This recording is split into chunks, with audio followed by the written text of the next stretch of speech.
welcome again to the weekly broadcast from the Arab American News. I'm Osama Siblani, and my guest today is Superintendent for the Dearborn School District, Maleyko. Dr. Maleyko has been on the helm of the school district for almost now, 6 years? 4 years. 4 years. 4 years. So welcome to our broadcast, weekly broadcast. Appreciate it. Thank you very much. It's good to see you again and to have you here. We're going to talk about the state of our schools. You know, where do we go from here? Where are we right now in our schools? I know that Bridge Magazine that just published last week an article that put our schools, the 3 high schools that we have in Dearborn, from the top 10 high schools in the state. And this is a study that was done by the state. The data was done actually by the state. Bridge Magazine collected the data from 554 districts in the school district in the state of Michigan, and they did the study based on school and income level, and also on graduation and actually attending colleges, right? The rate of attending colleges, and we want to talk about these results. Sure. Just give us a brief an overview of what Bridge Magazine wrote about Sure. the study. So first of all, thank you for having me. I appreciate it. It's always a pleasure. You're Appreciate welcome. the work you do here at the paper. So basically, they contacted us and they saw the data, and they were seeing that our data of our high schools, the 3 main high schools plus the early college, the Henry Ford Early College is a partnership with the college. We were coming in the top 10 in all of our high schools, and it was something that was consistent. And so they looked at our college percentage. So it's the percentage of students that enroll in a college program within 6 months. And so we've had that success level, and we range between 87% to 80%. Our overall district average, I believe, is about 80%, depending on which, or I think it's just below 80% for Etzel Ford, but our average is 80 district-wide. And so they were looking at that, now matching it with our graduation rate at 95%, because then you're always, what is a success? My success level or my target is not just graduating students, but how are they successful when they graduate, post-secondary, options, opportunity, how are they going to be in life and society? Right. And so there's another indicator that we have showing that our students are very successful. The colleges and universities are enrolling our students, they're getting accepted in a high percent, 20% above state average. So the state average is 60%. Right. And we're well above the state average. We're at 80%. Yes, right. District-wide. So in the study that the data that was collected by Bridge Magazine published last week, out of the 554 school districts in the state of Michigan, we came in the number 10, top 10. Well, top 10. The high schools, each of them came in the as a district, we came within the top 10, but each of the high schools had a different ranking based on the I understand based on the income and all the stuff. So Dearborn High was number 2. Number 2, yes. And then Fortson came number 5. Yes. And also Etzel came number 10. 10, yes. Now, if you can just elaborate a little bit more about how many high school students do we have in the 3 high schools for this year? So as far as graduating and going, we have about 1,500. No, I'm talking about 9th grade. 9th grade actually is a middle school, so we're talking about 10th grade, 11th grade. Yeah, so we have, we'd be looking at, and I'm just giving you approximate, if we have I don't want to put you on the spot. No, it's okay. I think our percentage would be like 6,000 to 7,000 students, 6 to 7,000 approximately. So graduating, you have the number of graduating, which will be in June, right? Yeah, we don't have the data for this year, but we have last year's, which was right around 1,500. You think it's approximately the same, a little bit more or less? It'll be, I think it's going to come in around the same. We've looked at our data, the 95% rate. We actually, those students that aren't graduating, we actually have interventions that go in. In fact, we presented this at the National School Board Conference, our model, and at the National Superintendent. So one of the things we do to maintain that high percentage of graduation at 95%, one of the highest, that's actually one of the highest in the state as well, is that we will intervene with kids early on when it looks like they may not be on what we call on time for graduation. So if they're in 10th grade or 9th grade, we start intervening with our team to get them back on track towards graduation. Dr. Maleyko, one thing that people talk about Dearborn being a diversified, district. Is this a recipe of success, you think? Absolutely, absolutely. I would say we're diversified, culturally, but we're also diversified. We were just talking about the kids going into different careers. Yeah. So we offer I call it a smorgasbord of opportunity, because for some students, they're going to go to they want to go to Harvard. Some students, and they have the ability. We have several this year. Some University of Michigan. We have the Brem Scholarship. Right. So kids say they want to go into medicine. We have some that say, you know, Wayne State, and then we have a large percentage that say, hey, it's right in our backyard. It's a partner with us with our Board of Education, Henry Ford College. Right. It's a great opportunity. I got to promote Henry Ford in our partnership with the President Cavaloon over there, the board. He's doing an excellent job. Absolutely, yeah. So, and I think the partnership that him and I are developing is helping our students. So what happens is, with the cost of college these days, you know, we get a lot of scholarships. I think last year we had almost 12 million our students got received in scholarships. But it's high cost. The cost of college and schooling keeps going up. So for us to be able to offer students to go, they can enroll in our high school and they can commit to a 5-year program and they get an associate's degree paid for by Dearborn schools in partnership with Henry Ford College. Right. That's part of the avenue of success. Now they can take that 2-year, go into a job, or they can take it and transfer to a 4-year university, and they do. And most of them, they do this. A lot of them do. A lot of them go into early college. Mr. Falella runs the early college, and he tracks that, and he tracks the collegiate academy, and most of them do. Actually, what number? Yeah, They were 3. They were number 3 yeah. in the survey. I wanted to talk to you a little bit about. You were at the LAAC scholarship Yes. 3 weeks ago. Yeah, it was a great And there were like 20 scholarships were given to about 60,000 to 20 students. There were 13 of them going to University of Michigan, Ann Arbor, and there were 4 of them going to Ivy Leagues. Yes. 2 to Harvard, 1 Stanford, and 1 Yale.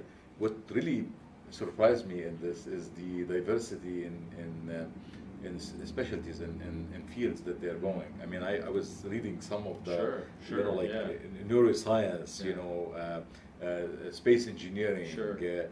We have not seen this before. I mean, I asked you off the camera, you know, what have you seen?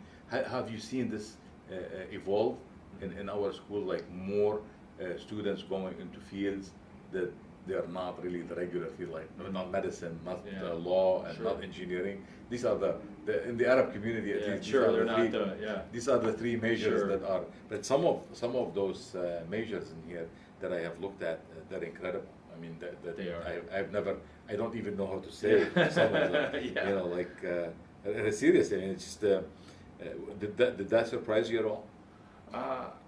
Yeah, when you mention it, yes, to some degree, because I would say, like, when I go into the schools, and even when the elementaries, I start reading to the students, they say the same, the traditional. But I think what's happening is this credit to our high school counseling department and our principals. And what's happening is they're getting, and I'd say that the college as well, we're getting more focused on careers that are going to lead towards jobs that may not even be there, but may be there in the future, because of the ever-changing global economy. And so I think that's where we're adapting, and I think students see that, and they're gaining an interest.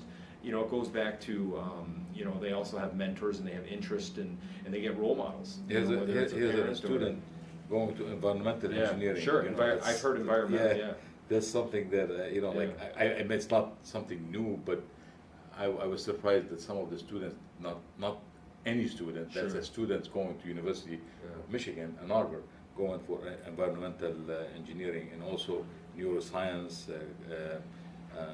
biopsychology, human development. Human development. Actually, human development is going to Harvard University. That's awesome. Going to. So these are the, you know, like some measures that that probably present you with a new generation of a different direction.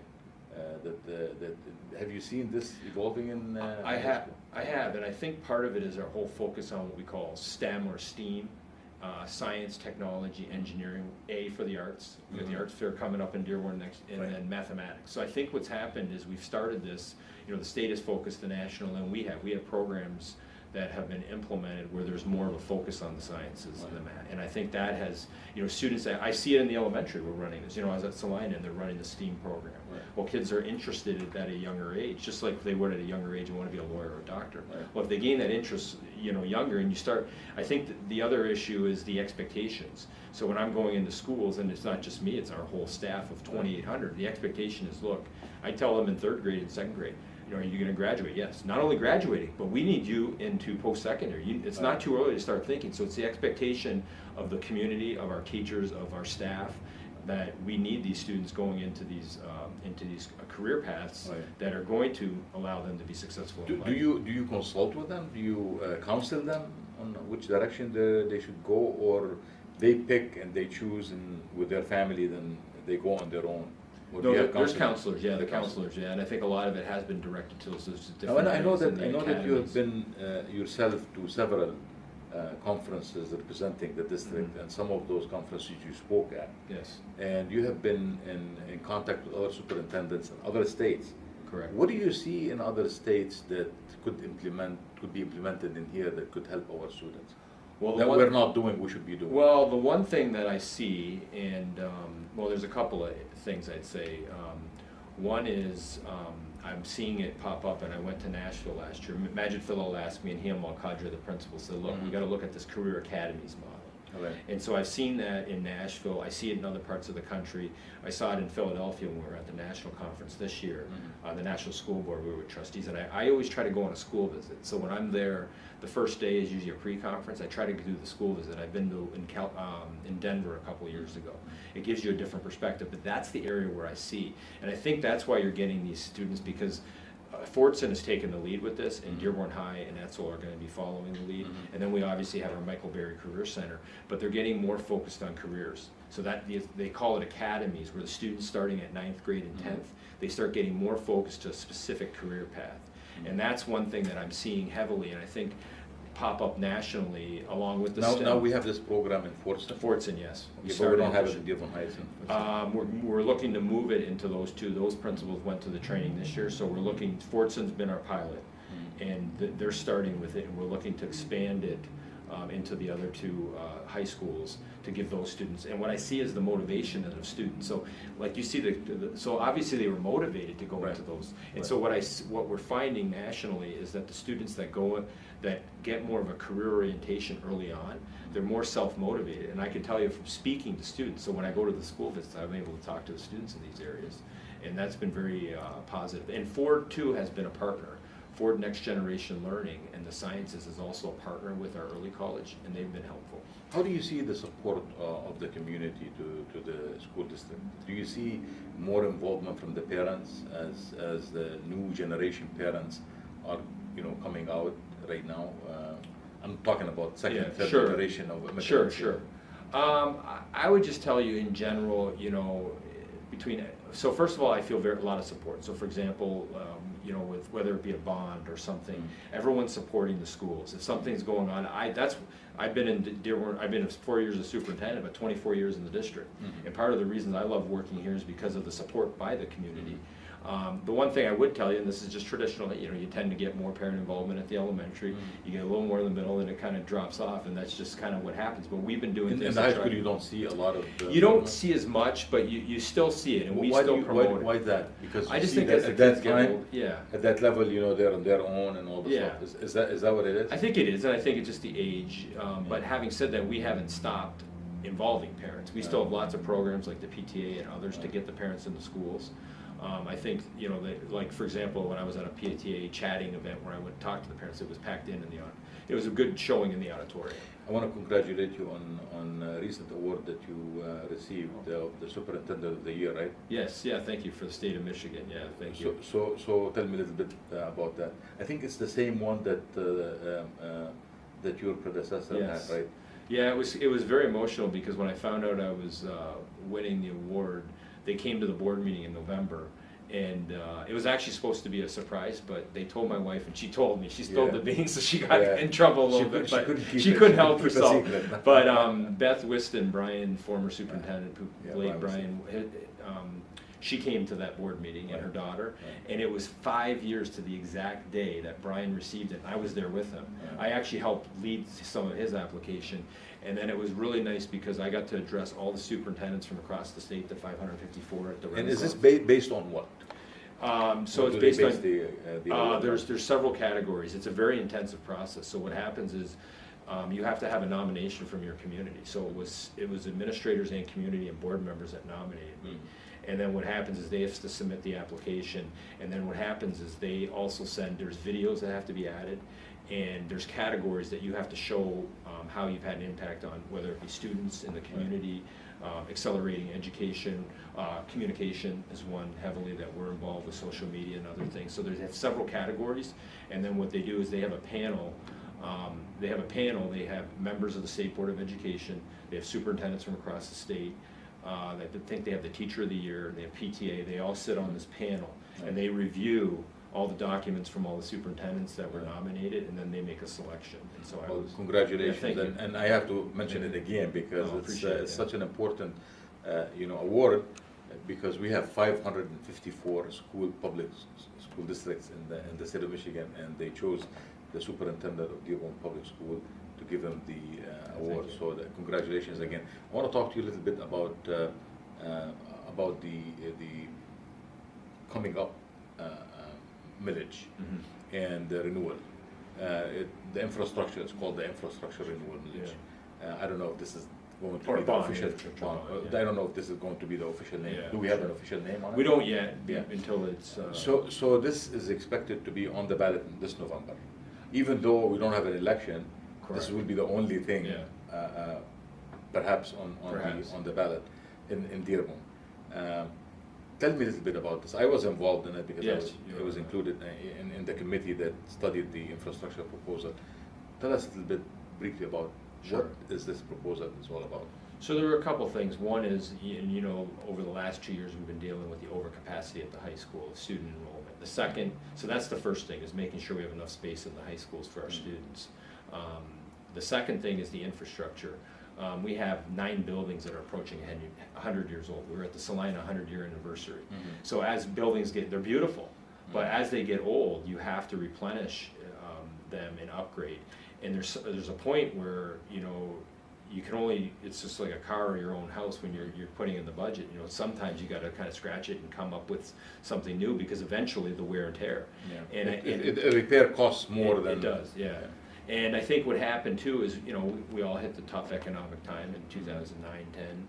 And so what was happening, when I became superintendent, the only budget I had for upgrading maintenance was $300,000 for 35 buildings across the district. It was nothing. And Brian Whiston, I'll give him a lot of credit, he did that because he was trying to protect the classroom.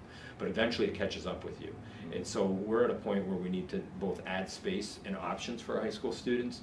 And secondly, you've got the roof, the boilers. We've got these old Are you happy boilers. with the proposal, the way that it is? I am, because it was community-based. So what happened, you were on the committee and there were others. I'm happy with it because the administration didn't lead this. The administration provided support to those involved, but we had union members, but we also had community. We had 3 community members that presented the proposal.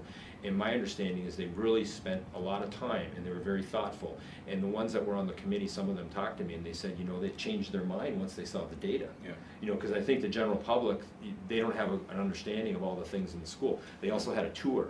And I think so they had a tour, so they could actually I go sent and one see. of our reporters, and we wrote a story about it. But there's a climate in this community and in the city in general that we're overtaxed. Sure. And people do not want to add to their taxes, especially property taxes. Sure.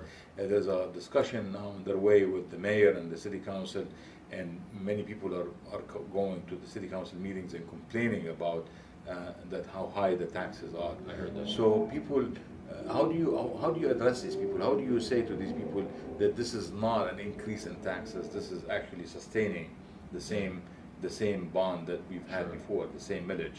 So there will be no increase, zero increase, but that would be 211 million, reinstatement of an old millage.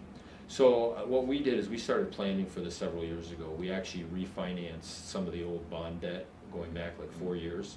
And what happened is we retired some of the old debt too. So some of it's going to be retired this year. So what happens is it's coming off the books as far as the tax mills. And what will happen is we have the ability to replace it with a level, it's almost like a renewal. It's technically not, but it is a renewal as far as the taxpayers go. So we're talking about the $150 million that was, the millage that I think was passed in 2002. That was to build the Gear Elementary and McAuliffe Eunice and Michael Berry Academy and the extension on Fortson High School and also Salina. Salina, yes. So that one plus the one in 14 by refinancing, because Right. there's still some of that debt on the books, the one that went into some of the elementaries. It wasn't a huge, that one was, I mean, it's still a lot of money, I think it was $71 million, that one. So it's a combination of those, and it would be a 0 mil, and I would say, you know. What you have to explain a little bit about this, because the 0 mil, what does it mean? It means that, you know, like once this bond for the infrastructure is passed, there will be no increase on the property tax. It will maintain the property tax the way it is right now, as far as the school. Yes, are correct. concerned. The portion of the taxes on the school. It would maintain it, and the reason I say 0 mil is because obviously the school doesn't we control property values. You're Right. just talking about that. Right. So the property values might fluctuate, so that might, but as far as the tax mill, it won't. It'll be a renewal, so it won't be an increase to them. All right, so you know, like it's gonna be for sure on the November ballot? Or Not for sure yet. What is the process? We still have some work to do. The Board of Education will have to approve it. We have a meeting set up. We have a committee right now that's working now. Now the Infrastructure Committee gave it back to the board. The board then gave it back to administration. Now we'll look at the specifics. Our team has been working with, we have Plant Moran and Cressler who's been working on analyzing our district. So they've been working on it for months now, of looking at where the need is across the district. At some point, we'll have to take the plan to the board, and they have to get it approved. They'd have to get it approved by the state. There's a meeting on June 17th with the state, because it's all based on state regulations, whether they'll approve your bond. And then the board would likely have to take action on it by August. I think there'd be a deadline of August. And I would say, you know, for the taxpayers, I would say, you know, I talk to people and even the real estate and that, and they always say, you know, they look at the location of where real estate is, and then they want to know the schools. Well, the state of the schools right now is very good. That was one second area that I would tell you that I see nationally, is I see some upgrades and things going on in these campuses or these joint learning facilities that I've seen at different locations when I go to these conferences, to enhance the ability of the district. And again, I think our tradition is here, we have beautiful buildings, but we need to innovate and keep up with the times as well if we want to maintain our top status as one of the districts. This is in still the the third largest district in the Yes. state of Michigan. Yes, so we're still third. Yeah. One final thing before we let you go, and we appreciate your time. Oh, thank you. Ramadan is going to start us on May 6th. So first, you have anything to say to the Muslim community, number one. Number two, as I understand, the Ramadan is 30 days, almost 30 days, and it happens to end with the graduation time. So. Yeah, so first of all, I'd say Ramadan Mubarak to everyone celebrating, and I hope everyone has a peaceful and Ramadan. I'm always enjoy I get invited to some of the iftar dinners, and I will be joining for some of this. So we'll be eating a lot. Yeah. Wait, later, maybe after Congresswoman Dingell invited me to the one after a board meeting. But I wish the families, you know, all the best for a safe and peaceful Ramadan.